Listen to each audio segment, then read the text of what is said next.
देश के प्रधानमंत्री जो हैं वो तीसरी बार नरेंद्र मोदी बन गए। लेकिन जिस तरीके से आतंकवाद पर लगातार नरेंद्र मोदी हमलावर रहते थे, शपथ ग्रहण के बाद अगले दिन ही आतंकवादी ने जिस तरीके से जम्मू कश्मीर से शिवखोड़ी जा रहे यात्रियों पर हमला किया है, उसमें लगभग 10 यात्री मर गए और 33 यात्री घायल हैं। इन तमाम मुद्दों पे चर्चा करने के लिए हमारे साथ पूर्व आईपीएस अमिताभ दास जी हैं। कैसे देखते हैं जिस तरीके से नरेंद्र मोदी कहते थे कि हम आतंकवाद से लड़ेंगे और जम्मू कश्मीर में आतंकवाद खत्म कर दिया था, लेकिन उसके बाद भी शिवखोड़ी जा रही एक बस में 10 यात्रियों पर जो है आतंकवादियों ने हमला किया। 33 यात्री घायल हैं, 10 यात्री मरे गए। ये बहुत दुर्भाग्यपूर्ण बात है। दर्शकों को ये बात मालूम होगी कि अभी वैष्णो देवी, जहाँ एक बड़ा तीर्थ स्थान है हिंदुओं का, वैष्णो देवी के दर्शन के लिए लोग जाते हैं, जम्मू में है, कटरा के पास। वहीं एक दो रोज पहले हमला हुआ, एक बस पर हमला हुआ, आतंकी हमला, जिसमें 10 लोग मारे गए हैं, निर्दोष लोग मारे गए हैं, कुछ लोग घायल हैं। तो ये तो बहुत गलत हुआ है, इसकी जितनी निंदा की जाए कम है। लेकिन यदि इसके लिए एक कोई व्यक्ति जिम्मेदार है तो वो मैं प्रधानमंत्री मोदी को मानता हूँ कि 10 बरस में ये सिर्फ आतंकवाद पर बात बना रहे हैं और कुछ नहीं हो रहा है। मैं दर्शकों को याद दिला दूं कि जब 2016 में ये नोटबंदी हुई थी, और उस समय भी मोदी जी ने कहा था कि नोटबंदी के 2 फायदे होंगे। पहला फायदा कि काला धन लोगों का बाहर आ जाएगा, और दूसरा फायदा ये होगा कि आतंकवाद की कमर टूट जाएगी। लेकिन 8 साल हो गए तो कोई तो आतंकवाद की कमर टूटने का लक्षण दिखाई दे नहीं रहा है। उसके बाद मैं दर्शकों को याद दिलाऊं कि 2019 में नरेंद्र मोदी ने जब धारा 370 खत्म कर दिया था कश्मीर से, जो संविधान में आर्टिकल 370 था, जिसमें कश्मीर को विशेष राज्य का दर्जा था, और कश्मीर के ऐसे 3 मतलब हिस्से कर दिए गए थे। उस समय भी मोदी ने कहा था कि अब आतंकवाद की कमर टूट जाएगी, क्योंकि धारा 370 खत्म हो गई। इसके बावजूद देखिए हो रहा है। और बीच में मैं फिर दर्शकों को याद दिलाऊं कि वहां पुलवामा कांड हुआ था, है ना, 14 फरवरी को 2019 को पुलवामा कांड, उसमें 40 जवान शहीद हो गए थे, है ना। और यदि हम लोग सत्यपाल मलिक की बात माने, सत्यपाल मलिक उस समय गवर्नर थे जम्मू कश्मीर के। सत्यपाल मलिक ने तो यहाँ तक कहा है, उनकी बातों से लगता है कि जैसे जो 40 जवान शहीद हुए, वो कहीं ना कहीं मतलब सरकार की, केंद्र सरकार की लापरवाही की वजह से शहादत हुई उनको। क्योंकि उनका कहना है कि बार बार हवाई मार्ग से वो लोग जाना मांग रहे थे, लेकिन उनको हवाई जहाज उपलब्ध नहीं कराया गया, सड़क मार्ग से गए।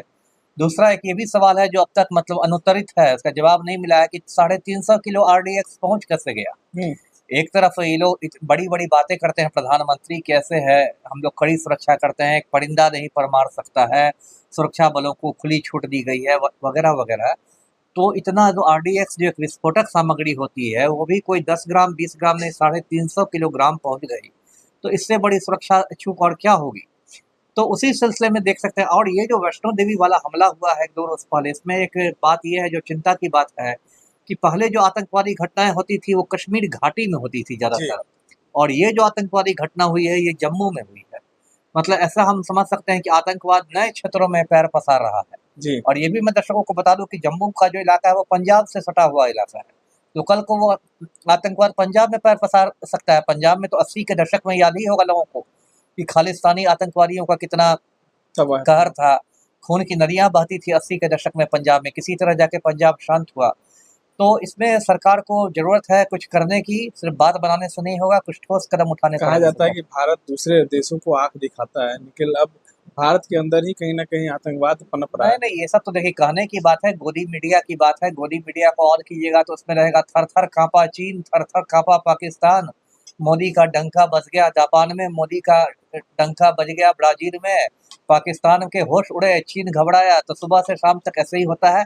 मोदी की तो ये हालत है कि 1 साल से मणिपुर को नहीं शांत कर पा रहे हैं, जो भारत का ही एक हिस्सा है, भारत का एक प्रदेश है, एक साल से झांकने नहीं गए हैं। तो खाली मोदी मीडिया जो भौकाल बनाए हुए है मोदी का, कितने ताकतवर है कि एक बार पुतिन को फोन पर डांट देंगे तो यूक्रेन का युद्ध रुक जाएगा। ये सब बहुत मतलब झूठ बात है, लोगों को गुमराह किया जा रहा है, हिंदुस्तान की आवाम को। और सबसे पहला काम तो करना चाहिए, इस आतंकी हमले के बाद जो राष्ट्रीय सुरक्षा सलाहकार हैं अजीत डोभाल, उनकी छुट्टी होनी चाहिए। ये अजीत डोभाल आईपीएस अधिकारी थे 1966 बैच के, और 10 बरस से राष्ट्रीय सुरक्षा सलाहकार हैं, नेशनल सिक्योरिटी एडवाइजर हैं, और खुद को जेम्स बॉन्ड का परदादा समझते हैं, और गोदी मीडिया भी इनको जेम्स बॉन्ड का परदादा के रूप में ही दिखाता है। और बुरी तरह ये विफल हुए हैं, क्योंकि इतना बड़ा बड़ा आतंकी हमला हो रहा है, इसका मतलब खुफिया विभाग की चूक है, इंटेलिजेंस फेल्योर कहा जाएगा। तो ये सब देखना पड़ेगा। सब जी। लोग कह रहे हैं कि नरेंद्र मोदी फिर से प्रधानमंत्री बने हैं तो भारत और मजबूत होगा, हम्म, हिंदू राष्ट्र बनेगा और हाँ हाँ, आतंकवाद पर लगाम लगे। लेकिन उनके शपथ ग्रहण समारोह के अगले दिन ही ऐसा घटना घट जाता है। वही ना, उनका तो बहुनी ही खराब हुआ है। मतलब शपथ ग्रहण समारोह चल ही रहा था या पूरा हुआ, इतना बड़ा आतंकी हमला हो गया। तो ये क्या सब हिंदू राष्ट्र और ये सब की क्या बात होगी। देखिए, ये लोग कहते थे अब की बार 400 पार हो गया, अब की बार लंगड़ी सरकार, है ना। तो इनका क्या हाल है। ये तो दो बैसाखियां लेके चल रहे हैं, एक नायडू की बैसाखी है, एक पलटू राम की बैसाखी है। ये सरकार थोड़ी एक भानुमति का कुनबा है ना।